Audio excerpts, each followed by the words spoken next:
Dear friend, today I want to share a meaningful conversation I overheard between a mother and her young son while they were on their way to the barber.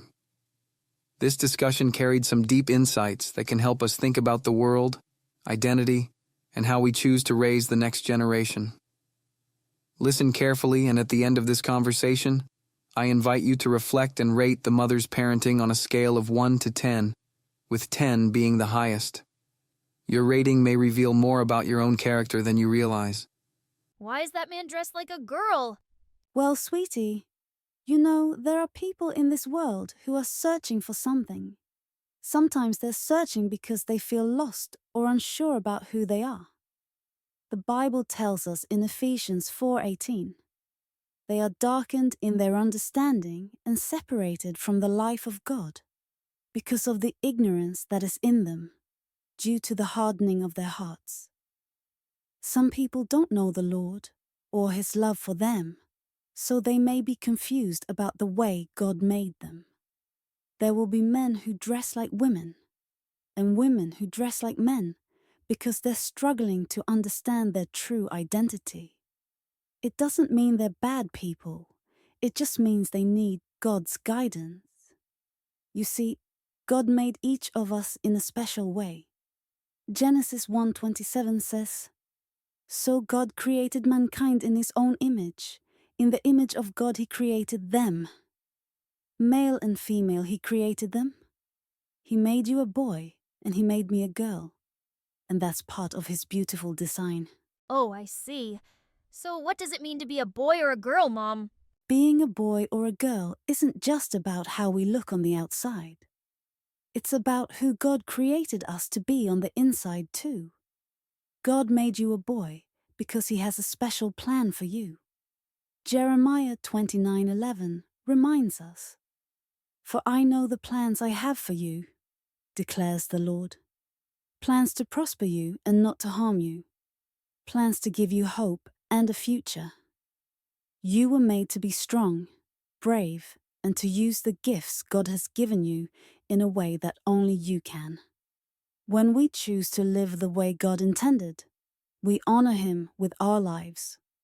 Romans 12:2 tells us, "Do not conform to the pattern of this world, but be transformed by the renewing of your mind. Then you will be able to test and approve what God's will is. His good, pleasing, and perfect will."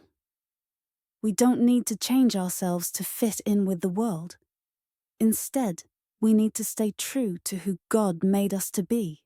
So, does that mean we shouldn't do things that other people do? It means we should be careful about the choices we make and think about whether they honor God. For example, you don't need to wear high heels or put on a wig to feel special or important. God has already made you special. In Psalm 139 verse 14, it says, "I praise you because I am fearfully and wonderfully made. Your works are wonderful, I know that full well."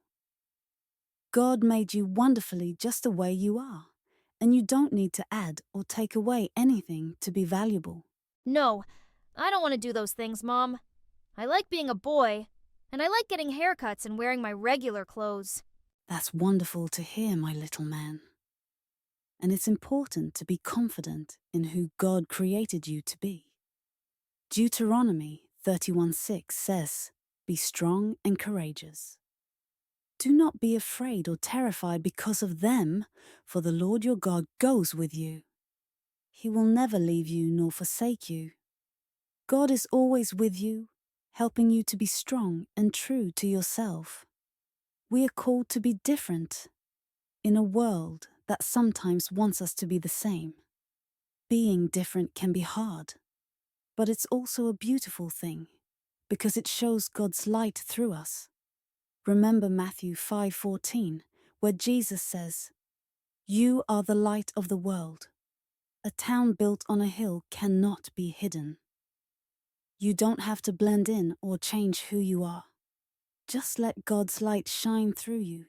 So, I should just be myself and follow God's way? Exactly, sweetheart. God made you for a purpose, and there is no need to change that for anyone. First, Corinthians 6:19-20 reminds us, "Do you not know that your bodies are temples of the Holy Spirit, who is in you, whom you have received from God? You are not your own. You were bought at a price. Therefore, honor God with your bodies. You belong to God, and your life is a precious gift from Him. You honor Him when you stay true to who He made you to be.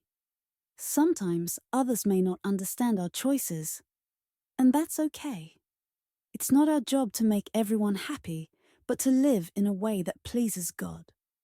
Galatians 1:10 says, "Am I now trying to win the approval of human beings or of God? Or am I trying to please people? If I was still trying to please people, I would not be a servant of Christ." We should always seek to make God proud, and He's always pleased when we choose to be who He created us to be. Thanks, Mom. I understand now. God made me a boy for a reason, and I'm going to be the best boy I can be.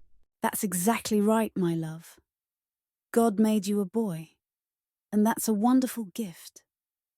Don't let the world confuse you or make you doubt that. Always remember, you are loved, you are special, and God's plan for you is good. Just keep being you, and God will take care of the rest. Dear friend, as you think about this conversation, I encourage you to take a moment to reflect on what was shared between the mother and her son. The world around us is constantly shifting, and it's easy to get caught up in the changes, the trends, and the opinions that surround us. But this dialogue speaks to something deeper than just outward appearances. It touches on the unchanging truths about who we are and who God created us to be. When the mother spoke to her son, she wasn't just giving him answers. She was planting seeds of truth in his heart, seeds that will help him grow strong and confident in the knowledge of God's love for him. She reminded him that God's design is intentional and that his identity is a gift, not a mistake. Her words weren't just about setting boundaries. They were about laying a foundation of faith and truth that will support him throughout his life. This is more than just a lesson on right or wrong. It's a reminder of the value of embracing who God made us to be, even when the world may tell us otherwise. It's about finding courage in knowing that we are fearfully and wonderfully made, and living out that truth with boldness. As the mother reassured her son of his worth and purpose, she was equipping him to face a world that will inevitably question and challenge those very things. So now I ask you, on a scale of 1 to 10, how would you rate the mother's approach to parenting in this moment? Think about not only what she said, but how she said it, and the heart behind her words. Her message was more than just an answer to a child's question. It was an affirmation of God's truth spoken with love and conviction. Remember, your rating doesn't just reflect your opinion on parenting. It may also reveal how you view the importance of grounding children in faith, teaching them to stand firm in their identity, and preparing them to be lights in a world that often seems dark. Your response can give insight into your own character, beliefs, and the values that guide you. Choose your rating thoughtfully, and let it be a moment of self-reflection as much as it is a judgment on the conversation you just heard.